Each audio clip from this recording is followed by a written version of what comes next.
Just imagine going on a 10-fight unbeaten streak. 10 fights. Never cherry-picking your opponents, beating the toughest fighters in your division, and finally becoming the undisputed champion, only to be met with silence. This isn't hypothetical.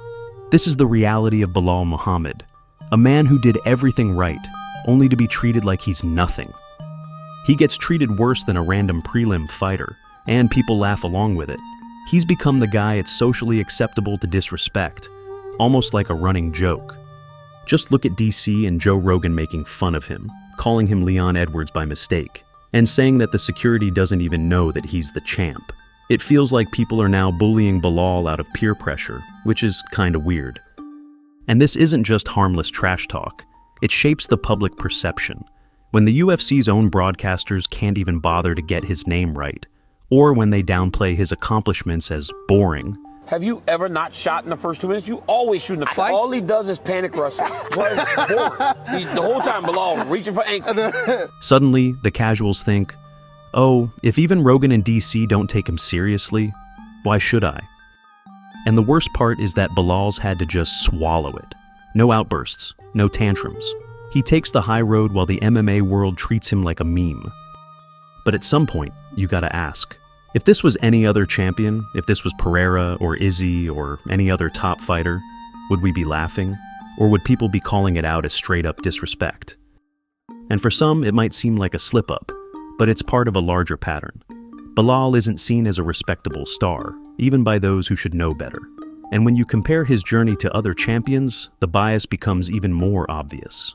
Because fighters with worse records, weaker resumes, and less impressive streaks are put on a pedestal, while Belal is left in the shadows. We can easily say that hating Belal has become a trend, with everyone waiting for their turn to participate. The truth is, Belal's journey to the title has been one of the hardest ever, mainly because the UFC didn't want to give him the opportunity, so he had to go through hell until the UFC had no choice but to offer him the fight against Leon. Belal had almost zero hype behind him. He was just a name that barely gets mentioned when people talk about the best in the division, let alone in the world. And he's had to grind for every bit of success he's achieved. Yet, even as a champion, the level of disrespect he receives is unheard of, both from the fans and the company.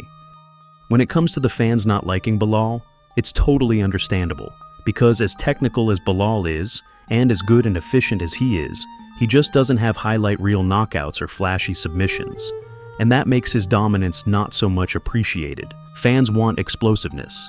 They want viral moments. They want walk-off KOs and spinning wheel kicks that make the commentators scream. Belal's style isn't built for that. He's built to win. His approach is about control, pressure, and breaking opponents down systematically. But that doesn't sell pay-per-views. The UFC, being a business first and foremost, prioritizes marketability over efficiency. That's why fighters like Sean O'Malley and Paddy Pimblett got massive pushes even before proving themselves at the highest level yet.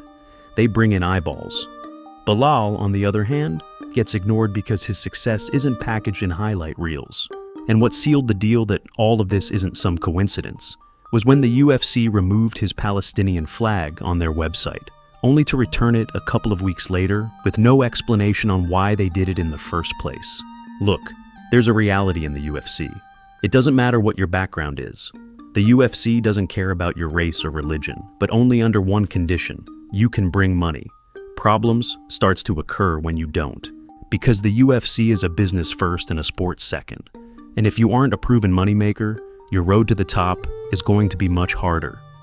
Some people mention Islam and Khabib as a counter-argument, to say that the UFC have zero bias and no agenda, and treats everyone the same. But you have to remember that even Islam and Khabib were treated way differently before becoming the superstars they are now.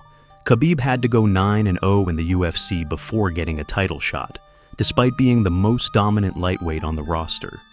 Same for Islam. The UFC didn't push him until they had no choice and were left out of opponents to feed him before they gave him the shot against Oliveira. Same thing with Belal and Ankalaev.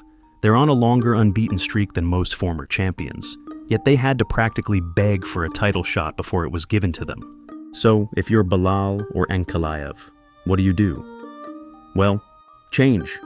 Beside becoming so undeniable that the UFC have no choice but to give you what you want, you must make noise, because a closed mouth doesn't get fed, which is exactly what they are doing as of lately.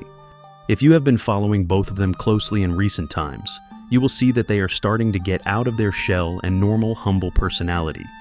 Not because they want to, but because they have no choice but to do so. And not only was that a major part of how they put the pressure on the matchmakers to get the title shot, but it also made people respect them a little bit more, knowing that they can bite back. And when you are a dominant champion like Belal and Ankalaev, maybe a sprinkle of strategic trash talk is all you need to start getting the respect that you deserve. And the good news is, Belal and Ankalaev are finally catching on to this. They're still those same technical killers in the cage, but now they're adding some microphone skills to their arsenal. And honestly, it's about time. In today's UFC, if you're not promoting yourself while you're punching people, you're leaving money and opportunities on the table. They've got all the skills, but they're learning what so many fighters have figured out. You gotta speak up if you want to get anywhere in this game.